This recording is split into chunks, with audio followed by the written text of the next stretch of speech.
Next press మీట్లో మాట్లాడతాను. నాకు ముందు కావాల్సింది ఏంటంటే మనందరికీ కావాల్సింది ఏంటి, సీఎం గవర్నమెంట్దా లేక అల్లు అర్జున్దా కాదు, ఈయనకి ఏం సపోర్ట్ చేస్తున్నాం, ఈయన ఫ్యామిలీని ఎలా కాపాడుతున్నాం అనేది మన అందరి రెస్పాన్సిబిలిటీ. దాని మీద ఫోకస్ చేద్దాం. ఈ ఫైనాన్షియల్గా అన్ని రకాలుగా భాస్కర్కి నిలబడబోతున్నాం. అది నేను లీడ్ చేస్తున్నాను. నేనే పక్క నుండి నేను అన్నీ చేయిస్తాను. అది చెప్పడానికే సీఎం గారు చెప్పమన్నారు. ఈరోజు ద్వారా కూడా ఆయనకు జరగాల్సింది డెఫినెట్గా జరుగుతుంది.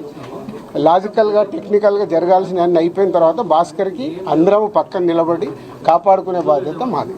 ఎందుకంటే ఇప్పుడు ఈరోజు బాబుకి అయ్యే ఎక్స్పెన్సెస్ కావచ్చు, పిల్లగాన్ని చదివియాలి, పాపం చదివియాలి, ఆయనకున్న చిన్న ఉద్యోగము, ఫ్యామిలీని కాపాడుకుంటూ ఆయన చేయాల్సిన బాధ్యత ఉంది. కాబట్టి ఆయనకు అందరం మేము అండగా నిలబడి చేస్తాం. నా డ్యూటీ నేను చేస్తున్నాను. నీ డ్యూటీ నువ్వేం చేస్తున్నావు? నువ్వు నాకు క్వశ్చన్స్ చేస్తున్నావు. ఎఫ్డీసీ చైర్మన్గానే సీఎం గారు అక్కడి నుంచి చెప్పాల్సింది చెప్తున్నాను. సీఎం గారు చెప్పిందే చెప్తున్నాను. Okay, thank you.